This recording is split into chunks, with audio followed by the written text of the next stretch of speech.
When I was 17, I went to university because my teacher said I was too stupid to get my A levels, and I studied chemistry so I could join the police as a forensic scientist and solve all the difficult murders like they do on the telly.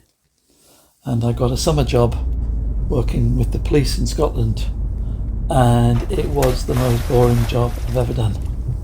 So I didn't want to be a forensic scientist anymore. I worked at the airport, I did lots of little part time jobs. And then one day I was in the talking to the job centre, and the man said, "What job would you like?" And I said, "Can I have your job, please?" And that's when I ended up in the civil service. We would be in meetings, and everybody else would look towards me, expecting me to challenge something, which I did.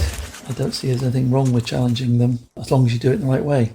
I was a pain in the ass to some people, but that's life. Is that profound enough? That was profound enough.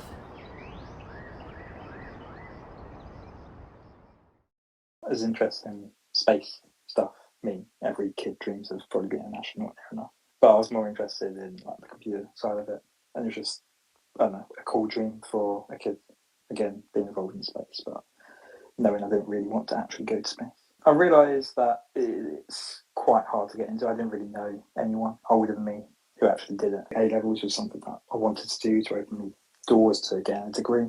So I did those, but then it was afterwards. So I was very much kind of not pushed, but encouraged to go down the university route.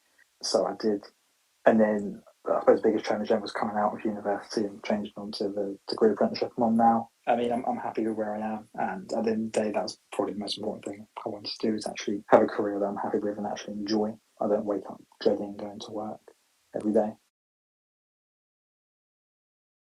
I am Vinny.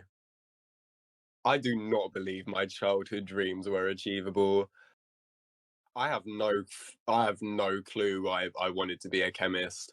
I really don't know. I think I literally just looked in a book, found a word for a job, and thought, "Oh, chemist, that sounds bougie." I think my ambition first changed when I went into secondary school because no one in my family has even done their GCSEs. My whole family are just lower class people that don't work and they have to claim benefits. I was quite all right doing my A levels. I did well in my A levels. I got AAB, and then I went to uni and I was just expecting to be fine. But then something happened and it just really triggered my anxiety, and I wasn't able to go in. It made me feel like I was going to throw up if I was getting on the buses and going to and from. It was just so long, and I just couldn't do it anymore. So I dropped out. My mum has always supported me in anything that I want to do. I don't know. I could tell her I want to do any single job in the world, and she'd be like, "Okay, go for it. I'll help you out." I'm quite supported in that way. My new ambition is probably to become a hairdresser. I think I'm going to try and find a hairdressing apprenticeship.